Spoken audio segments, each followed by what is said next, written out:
দুপুরবেলা খাবার দাবার নিয়ে বসে পড়লাম।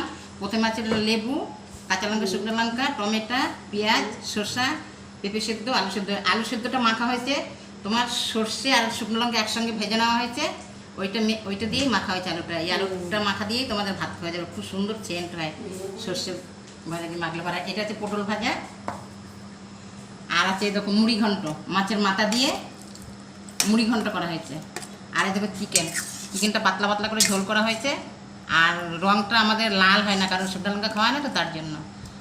আর এই দেখো এখানে টক আছে, আর ডাল আছে ফ্রিজে, ডালটা বের করে নিই। আর টক দই একটু, এই যে একটু ফুটি, আর এই যে পাঁপড়। আমি মুড়ি ঘন্টটা দিয়ে খাবো আগে, দেখতে খুব সুন্দর লাগে তো, খেতেও মনে হচ্ছে খুব ভালো হয়েছে।